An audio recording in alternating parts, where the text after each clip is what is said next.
मौसम का मिजाज बदला हुआ था। बरसात के दिन थे। आकाश में बादल इधर उधर भाग रहे थे, आपस में गले मिल रहे थे। कभी छाया तो कभी चमकती धूप हो रही थी। ऐसा लग रहा था मानो सूरज और बादलों में लड़ाई हो रही हो।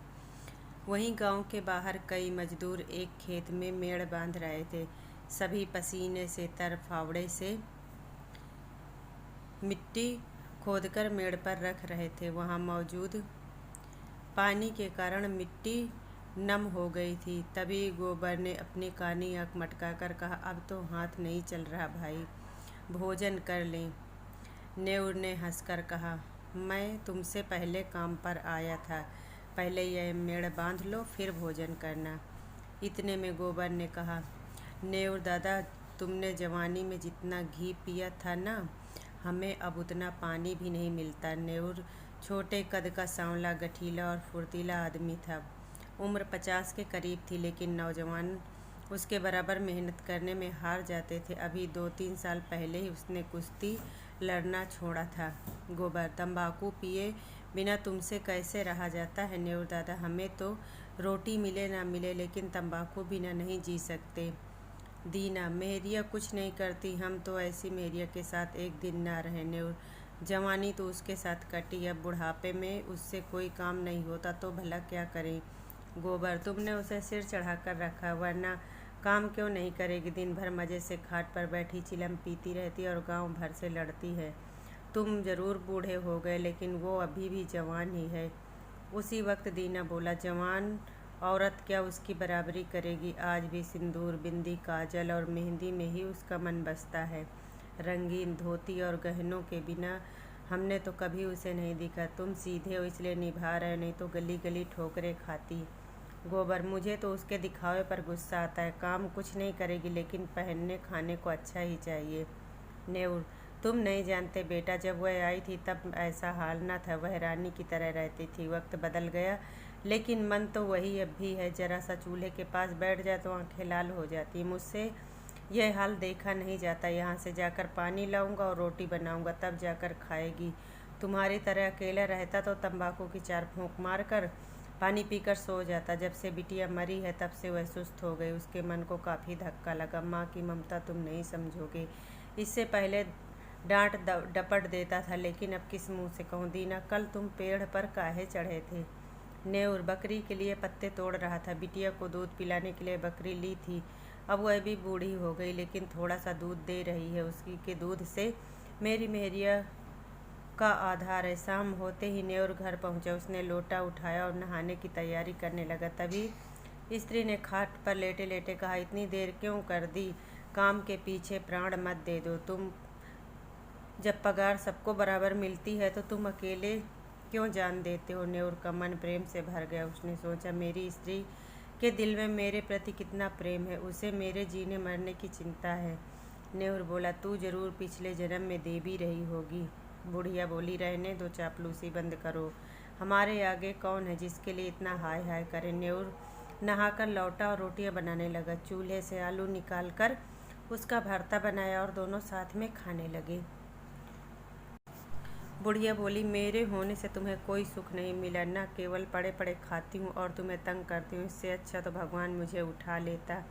नेउर उसकी बात काटते हुए बोला, यमराज आएंगे तो उनसे कहूँगा कि पहले मुझे ले चलो। भला इस सुनसान झोपड़ी में अकेले कौन रहेगा? बुढ़िया बोली, तुम ना होते तो मेरा क्या हाल होता? यह सोचते ही मेरे आंखों के सामने अंधेरा छा जाता है। जरूर मैंने कोई पुण्य किया होगा, तभी तुम मिले, वरना किसी और के साथ मैं ना रह सकती। जैसे शिकारी कांटे में चारा लगाकर मछली को फंसाता है, वैसे ही आलसी और लोभी बुढ़िया जीभ पर रस रखकर नेउर को अपने इशारों पर नचाती थी। उन दोनों में पहले कौन मरेगा, इस विषय में आज उनकी कोई बातचीत न हुई। पहले भी हजारों बार इस विषय पर चर्चा हुई। नेउर ने मन ही मन यह मान लिया था कि पहले वही जाएगा। वह मेहनत इसलिए करता था ताकि उसके पीछे बुढ़िया को किसी के सामने हाथ न फैलाना पड़े, वह आराम से रह सके, वह 4 पैसे जमा हो जाएं। बुढ़िया के बगैर वह इस जीवन की कल्पना भी नहीं कर सकता। लेकिन आज की बात ने नेउर को सोच में डाल दिया। गांव भर में नेउर को काम की कमी न थी, लेकिन मजदूरी कुछ न मिलती थी। एक दिन एक बाबा जी घूमते फिरते गांव में आ पहुंचे। उन्होंने नेउर के घर के सामने ही डेरा डाल दिया। बाबा जी की सेवा के लिए गांव भर के लोग जमा हो गए। किसी ने लकड़ी दी, किसी ने कंबल का इंतजाम किया, तो कोई आटा दाल ले आया। नेउर को समझ में न आया वह क्या करे। उसने भोजन बनाने का जिम्मा ले लिया। बाबा जी भूत भविष्य बताते थे। दूर दूर तक लोभ उन्हें छू न सका। 2-3 दिनों में ही बाबा जी की चर्चा आसपास के लोगों में होने लगी। नेउर बाबा जी का सबसे बड़ा भक्त था।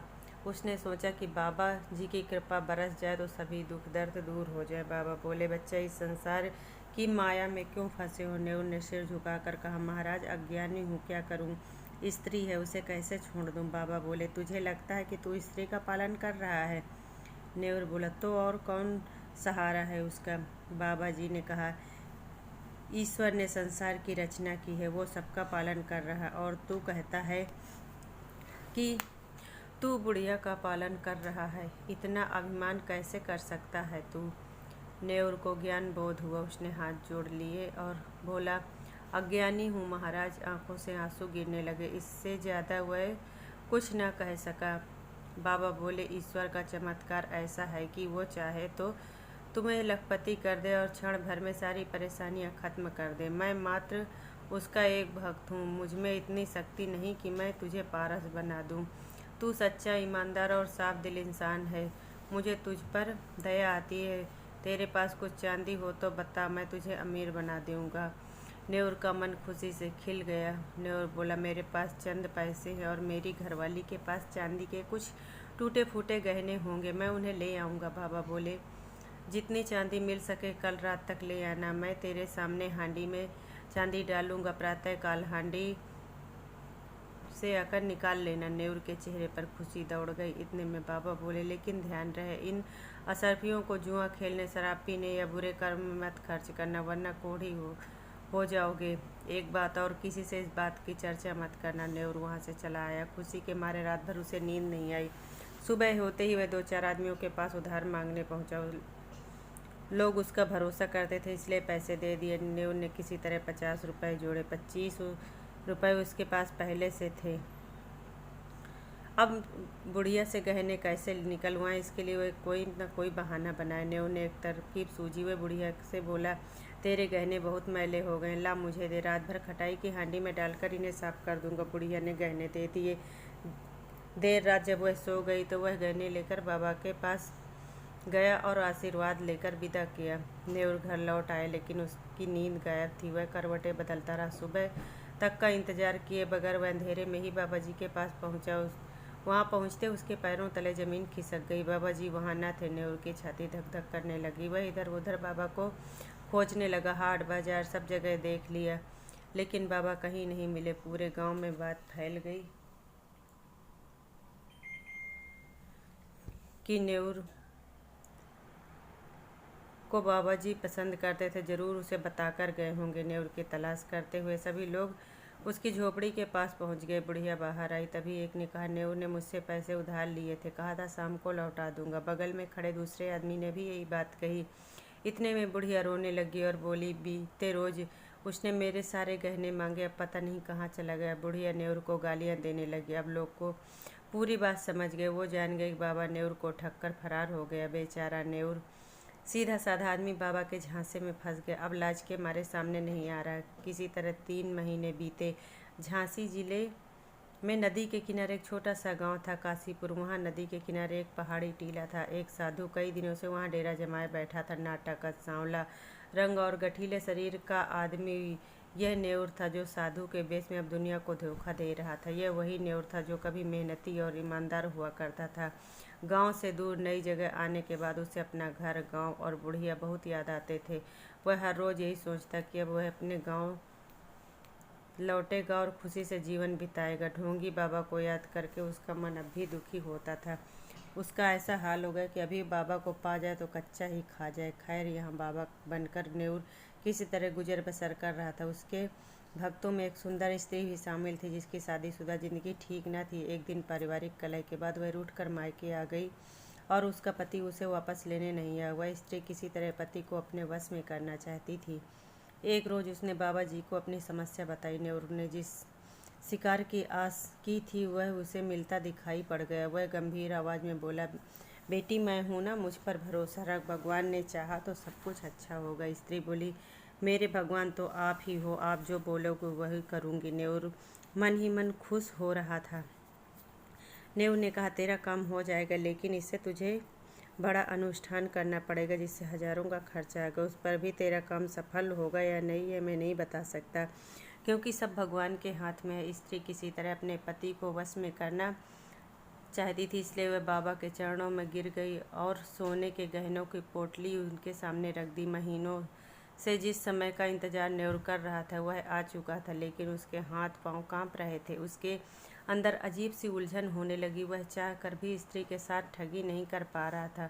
उसके संस्कार उसे ऐसा काम करने से रोक रहे थे। अंत में न्यूर ने रोते हुए कहा, बेटी, यह पोटली ले जाओ, मैं तुम्हारी परीक्षा ले रहा था, तुम्हारी मनोकामना जरूर पूरी होगी। इतना कहकर वह वहाँ से उठा और गांव की ओर निकल पड़ा। रास्ते में तालाब देखकर उसने स्नान किया। तिलक भभूत से उसे घृणा हो गई थी। तकरीबन 8 दिन के लंबे सफ़र के बाद वह गांव पहुंचा। उसे ऐसा लगा मानो वह बेड़ियों से आज़ाद हो गया, कोई बड़ी जीत हासिल की। उसके पहुंचने की खबर गांव में आग की तरह फैल गई। कुछ लड़कों ने उसका स्वागत किया और बताया कि दादी तो मर गई। यह सुनते ही न्यूर का संसार उजड़ गया। वह कुछ न बोल सका। आंखें भर आई। वह दौड़ा दौड़ा झोपड़ी पर पहुंचा। किवाड़ खुला था। बुढ़िया की चारपाई जस की तस थी। चिलम और नारियल ज्यों के त्यों रखे थे। गांव वालों ने सवालों की झड़ी लगा दी। किसी ने पूछा, न्यूर दादा, इतने दिन तुम कहाँ थे? तुम्हारे जाने के 3 दिन बाद दादी चल बसी। दिन रात तुम्हें ही कोसती रही और गालियाँ देती रही। तुम इतने दिन कहाँ रहे? न्यूर के पास कोई जवाब न था। वह कुछ न बोल सका। वह बिल्कुल मौन हो गया, जैसे जिंदा लाश। न्यूर को उस दिन के बाद कभी भी किसी ने हंसते बोलते नहीं देखा। वह किसी से कुछ न कहता, सड़क किनारे बैठ जाता, जो राहगीर दे जाते उसी से गुजारा करता। गांव में प्लेग फैल गया। सब गांव को छोड़कर भागने लगे, पर न्यूर को कोई परवाह नहीं थी। वह झोपड़ी के बाहर निर्जीव और अचेत पड़ा था। कहानी से सीख, ईमानदारी और संस्कार सबसे बड़े हैं और इंसान को छल कपट से कमाए धन का लोभ नहीं करना चाहिए। दोस्तों, अगर कहानी पसंद आई हो तो प्लीज़ इसे लाइक और सब्सक्राइब ज़रूर करें।